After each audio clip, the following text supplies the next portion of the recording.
สวัสดีเพื่อนๆผู้ติดตามด้วยนะครับก่อนอื่นต้องขออภัยจริงๆที่ไม่ได้อัปเดตคลิปเลยพอดีเดือน2 เดือนที่ผ่านมามีภารกิจส่วนตัวหลายอย่างที่ต้องจัดการนะฮะแต่ผมก็ยังเทรดอยู่เรื่อยๆเกือบทุกวันนะครับแล้วมีอยู่ช่วงหนึ่งผมเจอปัญหาที่หลายคนน่าจะเคยเจอเหมือนกันคือเข้าออเดอร์ผิดทางแต่ไม่รู้จะจัดการยังไงให้เสียหายน้อยที่สุดคลิปนี้ผมก็เลยจะมาอัปเดตทั้งแนวทางเทรดสั้นในทองคำที่ผมใช้อยู่ในตอนนี้และวิธีแก้ออเดอร์จริงว่าทำยังไงให้ยังมีโอกาสกลับมากำไรได้เดี๋ยวผมจะเปิดให้ดูเคสจริงๆทั้งหมดตั้งแต่เข้าจนปิดออเดอร์ว่าผมตัดสินใจยังไงในแต่ละจังหวะนะครับ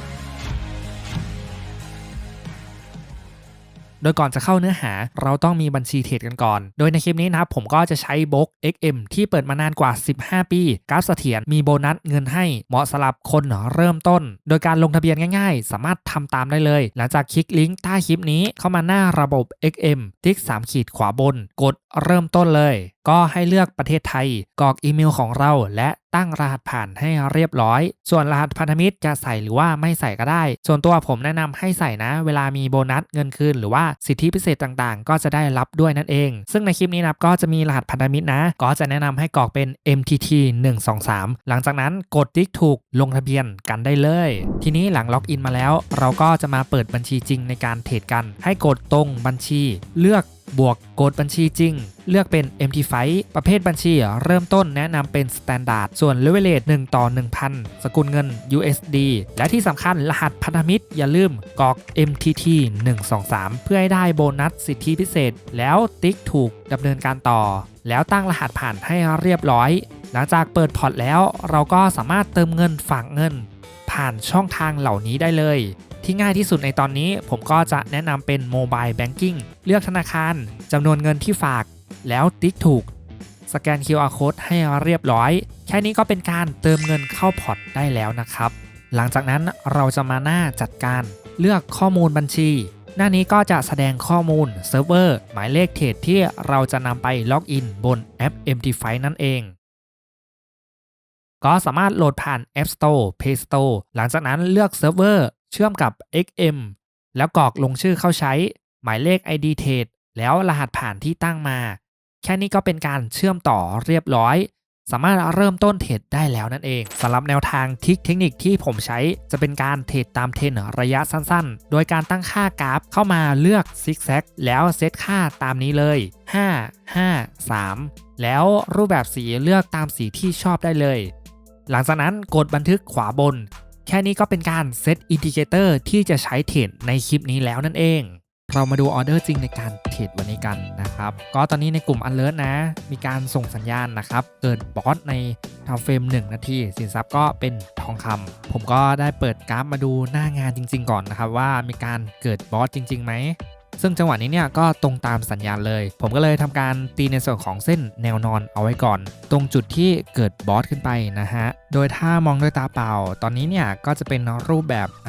กราฟวิ่งขึ้นอย่างชัดเจนเลยนะครับแต่ทีนี้ผมก็จะทำการวัดสวิงก่อนเนาะก็จะวัดจากสวิงโลขึ้นไปหาสวิงไฮล่าสุดตรงนี้ว่าเกินระยะ700จุดไหมนะครับสำหรับในส่วนของไทม์เฟรม1 นาทีก็จะสังเกตตัวเลขด้านบนนี้นะครับตอนนี้วัดได้ประมาณโอ้โห 6,000 กว่าจุดเลยนะถือว่าสวิงนี้ค่อนข้างกว้างระดับหนึ่งเลยนะเพราะว่าช่วงนี้กราฟมันวิ่งแรงด้วยนะครับจะถามว่าใช้ได้ไหมก็ยังใช้ได้อยู่นะทีนี้หลังจากที่เราได้ลักษณะหน้าตาแบบนี้แล้วนะครับผมก็จะรอให้จังหวะนี้ปิดแท่งแดงลงมานะครับให้ชนะแท่งเขียวก่อนหน้านี้นะครับเหมือนตอนนี้เลยนะปิดลงมาได้ลักษณะนี้แล้วนะครับก็ถือว่าเป็นการได้ในส่วนของสวิงไฮที่สมบูรณ์แบบผมก็จะทำการใช้ฟิโบเข้ามาช่วยนะครับก็จะตีฟิโบจากสวิงโลด้านล่างขึ้นไปหาสวิงไฮด้านบนสูงสุดลักษณะนี้นะครับแล้วก็ตอนนี้กราฟก็ลงมาถึงเลเวลของผมนะผมก็ทำการกดไปก่อน1ไม้นะครับในส่วนของ 38.2 แล้วก็ตั้ง buy limit เอาไว้ตรงเลเวล50เป็นออเดอร์ที่2นะครับแล้วก็ตั้งอีกออเดอร์หนึ่งเอาไว้ตรง 61.8 นะครับเป็นออเดอร์ที่3นั่นเองนะ1เซตอัพเนี่ยผมก็จะเทรดประมาณ3ไม้ตามตัวเลขฟิโบ3โซนนี้เลยนะครับแล้วก็ทีนี้จากแนวทางนี้นะครับที่ผมทำคลิปไปก่อนหน้านี้นะหรือว่าเพลย์ลิสต์ในการเทรด Forex ผ่านมือถือนะครับผมก็จะตั้งในส่วนของ SL เอาไว้ตรงเลเวล100นั่นเอง ซึ่งก็จะตั้งตรงจุดเดียวกันทั้งหมดเลยนะครับเรากำหนด3ออเดอร์เนาะก็จะวาง SL ตรงจุดเดียวกันทั้ง3ออเดอร์เช่นกันนะครับก็หลังจากที่เราตั้ง SL เสร็จเป็นที่เรียบร้อยนะครับตอนนี้เนี่ยกราฟก็สามารถลงมารับออเดอร์ของเราได้2ออเดอร์แล้วนั่นเองนะฮะซึ่งส่วนต่อไปเนี่ยเป็นสิ่งที่ผมเพิ่มมาแล้วก็เป็นส่วนที่ค่อนข้างสำคัญมากนะครับไว้ใช้ในกรณีที่เราผิดทางนะหรือว่ากราฟไม่เป็นไปตามแผนนะครับจังหวะนี้เราเทรดขึ้นเนาะเราก็จะหวังขึ้นนะครับแต่ถ้าหากกราฟลงมาโดน SL เราจะทำยังไงนะอันนี้คือคำถามที่ผมเจอแล้วก็ผมก็หาคำตอบมาได้แล้วนะครับว่าเราจะมีวิธีไหนที่สามารถลดในส่วนของการแพ้หรือว่าสามารถทำให้แพ้ได้น้อยที่สุดนั่นเองนะครับคือวิธีที่ผมใช้เนี่ยก็จะเป็นรูปแบบการ hedging นะก็จะเป็นการเพิ่มหน้าเทรดมาอีก1หน้าเทรดนะครับเพื่อที่จะเป็นการลดการขาดทุนให้ได้มากที่สุดนะครับอย่างแรกเลยก่อนที่เราจะเพิ่มไม้ hedging ไม้นี้เข้าไปนะเราต้องรู้ในส่วนของการขาดทุนทั้งหมดก่อนนะครับผมก็ง่ายๆเลยนะดูในส่วนของออเดอร์ของเราก่อนเลยนะครับว่าทั้ง3ไม้เนี่ยที่เราตั้งเนี่ยมันขาดทุนรวมกันเท่าไหร่นะครับอย่างตอนนี้เนี่ยผมก็จิ้มมาที่หน้ากราฟนะครับแล้วก็ดูในส่วนของการขาดทุนไม้แรกก่อนเลยนะไม้บนสุดนะก็จะอยู่ที่130.20นะแล้วก็มาดูไม้ที่2นะครับก็ขาดทุน104.97นะฮะแล้วก็ในส่วนของไม้สุดท้ายนี้นะก็จะขาดทุนนะก็ประมาณ 80.64 เหรียญนั่นเองนะครับก็รวมทั้งหมดที่ผมจะขาดทุนในเซตอัพนี้นะก็จะประมาณ315 เหรียญนั่นเองนะครับซึ่งทั้งหมดนี้ก็คือตัวเลขที่เรารู้แล้วแหละถ้าเกิดว่าลงมาโดน SL เราจะเสียประมาณนี้แน่ๆนะครับทีนี้ส่วนต่อไปก็คือในส่วนของไม้ hedging นั่นเองนะเป็นฟังก์ชันที่ผมเพิ่มเข้ามาเนาะเพื่อเป็นการลดการขาดทุนนะอยากให้ทุกคนตั้งใจดูนะครับว่ามันทำแบบนี้ได้จริงๆนะส่วนตัวผมเพิ่งรู้นะฮะก็ให้เพื่อนๆนะเข้ามาที่หน้ากราฟนะครับแล้วก็ให้ลากออเดอร์นี้เนี่ยมาวางไว้ตรงที่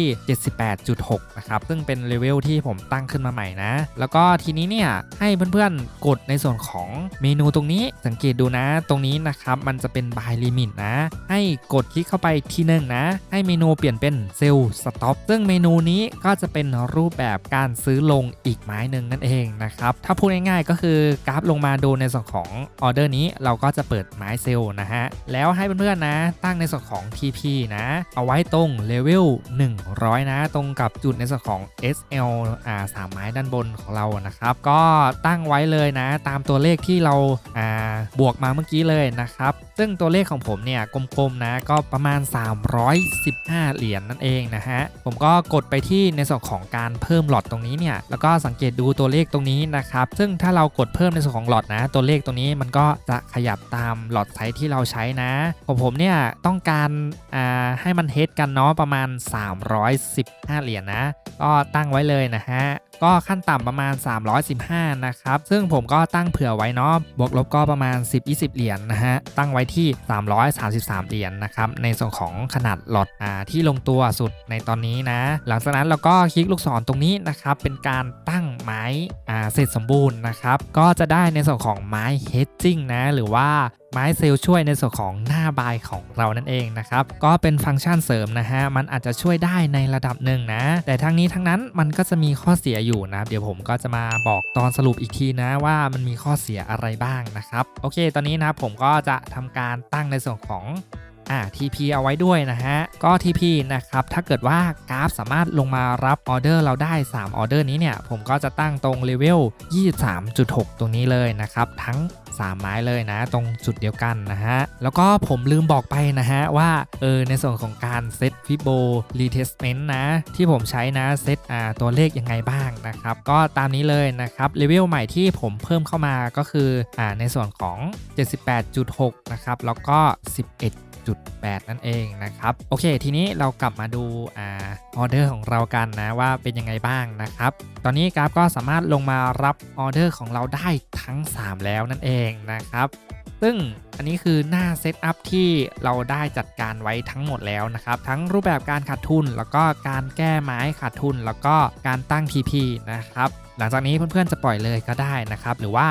มีเวลาเฝ้าจอนะครับก็เปิดเข้ามาดูบ้างนะฮะเพื่อไม่ถึงในส่วนของที่พี่นะครับมาโดนในส่วนของเซลล์สต็อปดูการทำงานว่ามันจะทำงานยังไงนะครับ A few minutes later โอเคจังหวะนี้นะครับเปิดมานะฮะใกล้ถึง TP แล้วนะครับอีกนิดเดียวTP เรียบร้อยทั้ง3ออเดอร์อย่างงดงามเลยทีเดียวนะครับเป็นเซตอัพแรกของวันนี้ด้วยนะฮะถือว่าเปิดได้อย่างสวยงามนะครับจังหวะนี้ก็บวกมาประมาณ166เหรียญนะครับสำหรับในส่วนของเซตอัพแรกซึ่งเมื่อเราถึง TP เป็นที่เรียบร้อยแล้วนะออเดอร์ที่ค้างหน้ากราฟตรงนี้เนี่ยเราควรจะยกเลิกด้วยนะครับเพราะว่ากราฟได้เลือกทิศทางแล้วนะครับว่าอาจจะมีโอกาสขึ้นไปต่อได้นะเราก็ควรจะยกเลิกในส่วนของเซลล์สต็อปไม้นี้ออกไปนั่นเองนะครับทีนี้ต่อเนื่องกันเลยนะครับแป๊บเดียวเองนะเราก็ได้รับสัญญาณจากกลุ่ม Alert นะว่าตอนนี้เกิดการบอสนะครับในส่วนของ M1 นะผมก็เปิดกราฟมาดูนะครับก็สามารถชนะในส่วนของจุดไฮเดิม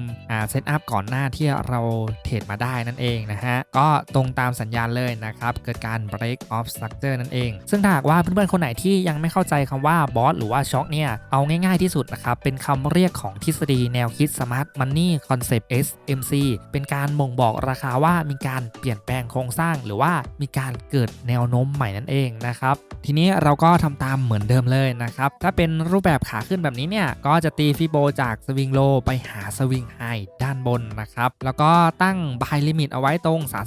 38.2 50 แล้วก็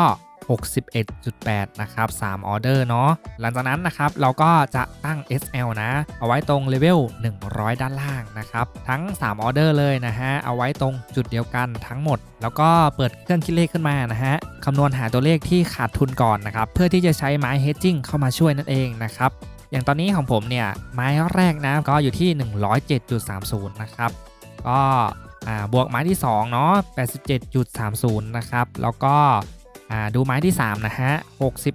65.82 นะครับซึ่งทั้งหมดในส่วนของเซตนี้เนี่ยก็อยู่ที่ประมาณ260กว่าเหรียญนะครับที่จะขาดทุนนะหลังจากที่เรารู้ตัวเลขที่จะขาดทุนแน่ๆแล้วนะครับถ้าเกิดว่ามาโดน SL ก็จะเพิ่มในส่วนของไม้ hedging เข้ามานะฮะวางไว้ตรงเลเวล 78.6 เลยหลังจากนั้นเรากดตรงเมนูตรงนี้เลือกมาเป็นเซลล์สต็อปนะครับแล้วก็ใส่ในส่วนของหลอดไซส์นะฮะให้เทียบเท่ากับตัวเลขที่เราจะขาดทุนนะครับหรือว่ามากกว่านะฮะบวกประมาณ 10-20 เหรียญนะครับเพื่อกราฟกระชากแรงนะเราก็จะได้เท่าทุนนะฮะแล้วก็ตอนนี้หน้ากราฟของเราเนี่ยสามารถลงมารับได้2ออเดอร์นะถ้าเป็นลักษณะแบบนี้เนี่ยผมก็จะตั้งในส่วนของ TP เอาไว้ตรงเลเวล 11.8 นะครับเพื่อที่จะได้ระยะแล้วก็เพิ่มกำไรอีกนิดหน่อยนะครับถ้าเกิดว่าไม่ได้ในส่วนของไม้ที่3ตรง 61.8 นะครับก็ตั้ง2ไม้เนาะตรง 11.8 นะฮะก่อนถึงสวิงไฮนะเพราะว่าจากผลแบ็กเทสเนี่ยส่วนใหญ่นะถ้าเกิดว่ากราฟมันไม่แรงจริงๆนะมันก็อาจจะไม่ผ่านในตรงจุดสวิงไฮนะผมก็เลยเพิ่ม 11.8 นะครับเพื่อที่จะถึง TP ก่อนสวิงไฮนะเราก็จะได้สบายใจเนาะไม่ต้องไปลุ้นว่าให้กราฟถึงสวิงไฮเสมอไปนั่นเองนะครับ A few minutes later เอาละทีนี้เปิดกราฟมาอีกทีโอ้โหใกล้แล้วครับใกล้แล้วอีกนิดเดียวจะถึง 11.8 แล้วโอเคเรียบร้อยเซตอัพนี้นะก็เป็นเซตอัพที่2นะครับถึง TP เหมือนกันเลยนะฮะอย่างสวยงามนะครับทั้ง2ออเดอร์นะฮะเสียดายนิดเดียวเองนะครับกราฟลงมาแตะ 61.8 แล้วนะครับแต่น่าจะติดสเปดนิดนึงนะฮะทำให้ไม่ได้ในส่วนของไม้ที่3นะครับแต่ก็ไม่เป็นไรนะเราชดเชยด้วยการตั้ง TP ให้ไกลขึ้นอีก1เลเวลนะก็จะได้บวกกำไรเยอะขึ้นนั่นเองนะครับก็เซตอัพที่2นี้นะฮะบวกมาประมาณอีก98เหรียญนั่นเองนะครับก็วันนี้คาดหวังไว้ประมาณ300เหรียญนะเดี๋ยวมาดูกันนะครับอีกประมาณ70กว่าเหรียญเนาะว่าจะถึงในส่วนของเป้าหมายวันนี้หรือเปล่าเรามาดูเซตอัพที่3ของวันนี้กันนะครับในกลุ่มนะก็เหมือนเดิมเลยนะฮะเกิดสัญญาณว่ามีการเกิดบอสใน M1 นะฮะก็เปิดกราฟเข้ามาดูนะครับก็เป็นจริงๆด้วยนะครับช่วงนี้กราฟพุ่งขึ้นเลยนะจากในส่วนของสวิงไฮเดิมของเราก่อนหน้านี้อีกแล้วนะฮะซึ่งทรงกราฟที่เฉียงๆแบบนี้เนี่ยเราต้องทำการวัดในส่วนของระยะก่อนนะครับผมก็ทำการใช้กรอบสี่เหลี่ยมนะวัดระยะนะครับได้ประมาณ โอ้โหประมาณ 4,000 กว่าจุดเหมือนกันนะตรงนี้กราฟทองนะวิ่งเร็วแล้วก็แรงมากๆนะก็เหมือนเดิมนะใช้ฟิโบเข้ามาช่วยนะครับก็ตีจากสวิงโลล่าสุดนะก็ลากขึ้นไปหาสวิงไฮด้านบนนะครับกรณีที่เราเทรดในส่วนของอัพเทนนะครับหลังจากนั้นเมื่อเราได้ในส่วนของตัวเลขฟิโบแล้วนะก็มาตั้ง buy limit เลยนะผมก็ตั้งเอาไว้ 38.2 50 แล้วก็61.8 นะครับ3โซนเลยนะแล้วก็เหมือนเดิมนะฮะตั้ง SL ไว้ตรงเลเวล100ด้านล่างสุดเลยนะแล้วก็ใช้เครื่องคิดเลขนะครับคำนวณหาตัวเลขขาดทุนนะหรือว่าทั้ง3ไม้เนี่ยถ้ามันลงมาโดน SL เราจะขาดทุนเท่าไหร่นะครับเพื่อที่จะตั้งในส่วนของไม้ hedging sell stop เข้ามาช่วยนะก็จังหวะนี้ผมขาดทุนประมาณ184เหรียญนะก็เมื่อรู้ตัวเลขนะฮะก็ไปตั้งในส่วนของไม้ sell stop นะครับไว้ตรง 78.6 นะครับก็คำนวณหลอดไซส์อะไรให้เรียบร้อยนะฮะหลังจากนั้นก็นั่งรออย่างเดียวเลยนะรอให้กราฟลงมารับออเดอร์ของเราให้ได้นะครับในส่วนของเซตอัพนี้ A few minutes later. แล้วก็ผมให้ทริคเสริมนิดนึงนะฮะถ้าเกิดว่ากราฟทะลุในส่วนของเลเวลฟิโบที่เรากำหนดนะฮะก็คือสวิงไฮด้านบนเนี่ยเป็นเลข0เนาะถ้ากราฟทะลุขึ้นไปนะครับ1สเต็ปนะเราสามารถลากฟิโบตามได้นะครับเหมือนกับในเซตอัพนี้เนี่ยกราฟมีการเบรกขึ้นไปทะลุในส่วนของฟิโบของผมแล้วนะผมก็ทำการลากขึ้นมานะฮะตามในส่วนของแท่งล่าสุดเลยนะครับแล้วก็รอดูว่ากราฟจะสามารถปิดในส่วนของแท่งเทียนต่ำกว่าแท่งเขียวก่อนหน้านี้ได้หรือไม่นะฮะอย่างในจังหวะนี้เนี่ยผมลากขึ้นมาแล้วนะฮะแต่กราฟยังไม่สามารถปิดแท่งแดงได้นะครับแล้วก็เปิดแท่งใหม่มาปุ๊บเนี่ยโอ้โหกระชากลงมาแบบนี้เลยนะครับถ้าเกิดแท่งเทียนลักษณะนี้แปลว่าคอนเฟิร์มแล้วสวิงไฮนี้สามารถใช้ได้นะครับผมก็จะทำการเลื่อนในส่วนของออเดอร์ที่อยู่ด้านล่างนะครับให้ขึ้นมาตามตัวเลขเลเวลฟิโบนั่นเองนะครับอย่าง 38.2 นะอยู่ด้านบนนะผมก็เลื่อนออเดอร์ขึ้นมานะครับแล้วก็เลเวล50นะก็เลื่อนออเดอร์ขึ้นมานะครับแล้วก็ออเดอร์สุดท้าย 61.8 นะครับก็วางไว้ตรงจุดนี้แล้วก็ในส่วนของหมา hedging ของเรานะครับก็ถ้าเกิดว่าตัวฟิโบเลื่อนนะฮะยังไงก็ต้องมาปรับให้เข้ากับตัวเลขล่าสุดก็เลื่อนขึ้นมาตามด้วยนะครับก็จะได้รูปแบบลักษณะหน้าตาแบบนี้เลยแล้วอยากให้เพื่อนๆมาเช็คในส่วนของ SL รวมของเรานะตอนนี้เนี่ยมันขาดทุนบวกลบเยอะกว่าในส่วนของไม้ hedging ของเราหรือเปล่านะครับถ้าเกิดว่าขาดทุนอยู่ในเลนของระยะ sell stop ที่เราตั้งเผื่อเอาไว้ก่อนหน้านี้ก็ถือว่ายังใช้ได้นะครับอย่างจังหวะนี้เนี่ยผมก็คำนวณใหม่เนาะยังอยู่ในเลนระยะที่รับได้ของในส่วนของไม้ hedging อยู่นั่นเองนะครับทีนี้หลังจากที่นั่งรอมาสักพักหนึ่งนะครับถ้าเกิดว่ากราฟเกิดเหตุการณ์ลักษณะนี้ขึ้นคือมีการกระชากขึ้นไปต่อนะจากการเปลี่ยนแปลงในส่วนของ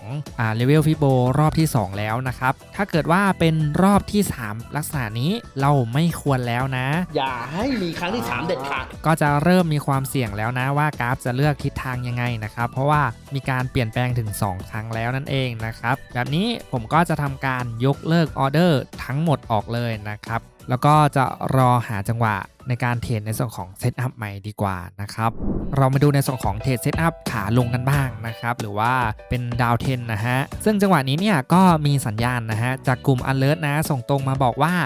เกิดการช็อคนะในส่วนของ M1 นะครับซึ่งเมื่อกี้เนี่ยเราเล่นแต่ฝั่งขาขึ้นเนาะมันก็จะเป็นการบอสนะครับถ้าเกิดว่า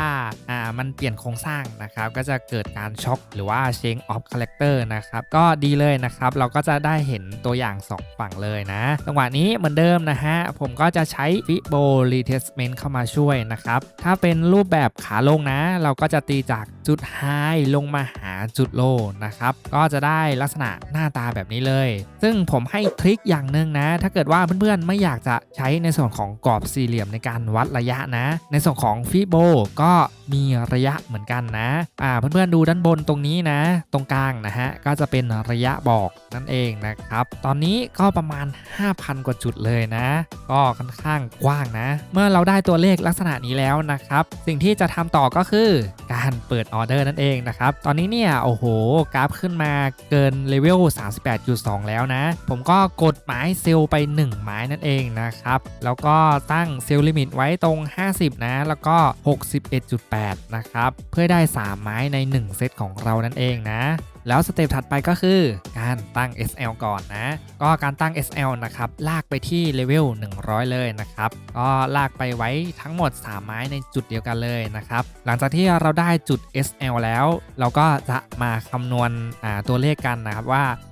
ขาดทุนรวมทั้งหมดเนี่ยมันเท่าไหร่นะอย่างจังหวะนี้เนี่ยผมก็มาดูก่อนเลยนะครับ 68.34 นะฮะบวกกับ 86.13 นะครับแล้วก็บวกกับ 100.35 นะฮะก็ผลรวมออกมาประมาณ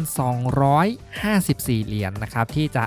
ขาดทุนนะเมื่อกราฟขึ้นไปโดน SL นะผมก็ใช้สูตรเดียวกันเลยนะครับเพียงแค่สลับฝั่งเนาะก็ถ้าเกิดว่าเราตั้งเซลล์ลิมิตนะครับฝั่งที่เราจะใช้ hedging ก็จะเป็นฝั่ง buy นะฮะต้องดูดีๆนะก็กดตั้งในส่วนของ buy limit ตรง 78.6 นะฮะแล้วก็ในส่วนของ TP นะครับลากเอาไว้ตรงเลเวล100 Fibo นะแล้วก็มาดูในส่วนของขนาดหลอดกันนะครับเมื่อกี้ผลรวมขาดทุนเราประมาณ254 เหรียญถูกไหมเราต้องตั้งให้เยอะกว่าหรือว่าเท่าทุนนะครับจังหวะนี้เนี่ยผมก็ตั้งเผื่อไว้เลยนะก็ประมาณ264 เหรียญนะครับเผื่อไว้บวกลบประมาณ 10-20 เหรียญนะฮะตามที่เรารับความเสี่ยงได้นั่นเองนะครับหลังจากที่เราเซตอัพเสร็จแล้วนะเราก็จะได้ลักษณะหน้าตาแบบนี้เลยทีนี้เรามาดูตรงกราฟปัจจุบันตรงนี้กันนะฮะก็ขึ้นไปรับได้1ออเดอร์นะฮะผมอาจจะมาช้าไปนิดนึงด้วยนะครับออเดอร์นี้ผมกดมือลงมาเนาะตรงในส่วนของเลเวล50ตรงนี้เนี่ยก็ไม่ได้ออเดอร์ลงมาด้วยนะครับก็แอบเสียดายนิดนึงนะแต่ก็ไม่เป็นไรนะฮะตามเซตอัพของเราเลยนะครับเมื่อได้ออเดอร์ 38.2 หรือว่า50เนี่ยเราก็จะวาง TP ไว้ตรง 11.8 นะครับในส่วนของออเดอร์อื่นยังไม่ได้นะครับผมก็ยังไม่ไปวาง TP นะรอให้กราฟขึ้นไปรับก่อนครับเราค่อยดูว่ากราฟสามารถรับออเดอร์ที่2หรือว่าออเดอร์ที่3ได้ทั้งหมดไหมถ้าเกิดว่าได้ทั้งหมดเราก็จะวางตรง 23.6 นะหรือว่าถ้าเกิดได้2ออเดอร์เราก็จะวางตรง 11.8 นะครับเพื่อให้เลนส์ระยะมันบวกเพิ่มขึ้นนั่นเองนะครับซึ่งตอนนี้เนี่ยกราฟก็เหมือนจะมีทิศทางที่ดีนะที่อาจจะลงมาถึง TP ตรงเลเวล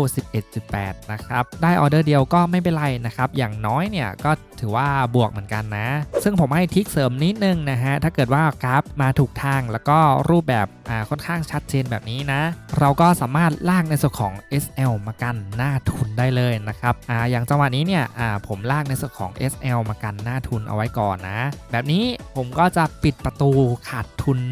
100% แน่ๆแล้วแหละนะฮะก็ต้องรอให้กราฟลงไปหา TP นะฮะหรือไม่ก็อาจจะขึ้นมาโดนหน้าทุน SL นะครับแต่ก็ไม่เป็นไรนะจุดนี้ผมได้เปรียบอยู่แล้วนะเดี๋ยวมาดูกันนะครับโอเคเมื่อกี้เผลอแป๊บเดียวเองนะฮะขึ้นมาโดนBE หน้าทุนซะแล้วนะฮะก็ไม่เป็นไรนะครับจังหวะนี้ก็ยังถือว่าอยู่ในระยะที่เรายังเทรดได้อยู่นะครับผมก็ตั้งในส่วนของเซลล์ลิมิตเอาไว้ตรงจุดช็อคบริเวณเส้นสีขาวตรงนี้เลยนะครับซึ่งเป็นไม้ที่3ตามเซตอัพเทรดของเราเลยนะเอาละจังหวะนี้โอ้โหลงมาค่อนข้างสวยนะฮะหลังจากที่ขึ้นไปรับในส่วนของเซลล์ลิมิตที่เราตั้งไว้ก่อนหน้านี้นะครับก็รับปุ๊บเนี่ยโอ้โหลงมาเป็นแท่งแดงแข็งแรงเลยนะถือว่ามีวอลลุ่มที่ค่อนข้างสวยเลยนะครับผมก็ตั้งในส่วนของ TP นะที่เดิมเลยนะครับตรง 11.8 นะครับก็โอ้โหลงมาแท่งยาวเลยอีกนิดเดียวถึง TP เรียบร้อยแล้วนั่นเองนะครับสำหรับในส่วนของเซตอัพขาลงนะครับหรือว่าดาวเทนทำให้บวกกำไรมาได้อีก60 กว่าเหรียญนะครับก็วันนี้ถึงเป้าหมายที่ตั้งเอาไว้เรียบร้อยแล้วนั่นเองนะครับก็ปิดจบได้อย่างงดงามเลยนะมีหน้าบายนะครับ2เซตอัพนะแล้วก็หน้าเซลล์อีก1เซตอัพนั่นเองนะครับเรามาดูกรณีที่ซื้อแล้วก็ผิดทางกันบ้างนะครับอย่างตอนนี้เนี่ยผมก็วางในส่วนของหน้าบายเอาไว้เรียบร้อยแล้วนะแล้วก็มีการคำนวณในส่วนของ SL รวมแล้วก็ตั้งเซลล์สต็อปเอาไว้ตรง 78.6 ทีนี้ถ้าหากว่าเราคำนวณเอาไว้แล้วอย่างในจังหวะนี้ถ้ากราฟสามารถลงมาลักษณะแบบนี้หรือว่าผิดทางนั่นเองเรากำหนดขาขึ้นเนาะต้องการให้กราฟขึ้นนะฮะแต่กราฟลงมาโดน SL นะครับจังหวะนี้เนี่ยผมก็คำนวณเอาไว้แล้วนะฮะโดน SL ประมาณ 99 เหรียญนะซึ่งผมก็ตั้งเผื่อในส่วนของเซลล์สต็อปไว้ประมาณ110เหรียญนะครับมากกว่าที่จะขาดทุนทำให้จังหวะนี้กราฟผิดทางยังสามารถปิดบวกได้นิดหน่อยแล้วก็ค่อยเริ่มต้นใหม่ด้วยทุนที่มีในเซตอัพถัดไปนั่นเองนะฮะ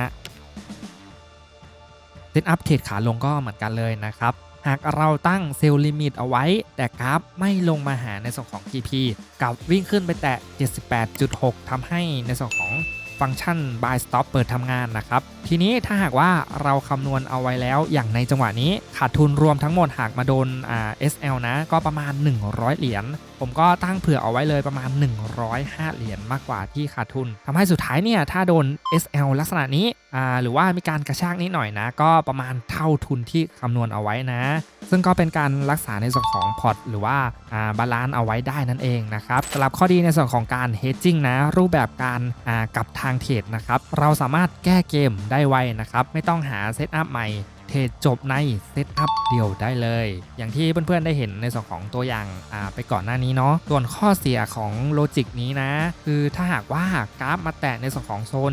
78.6 แล้วไม่ไปต่อนะหรือว่าย่อกลับมาโซนเดิมหรือว่า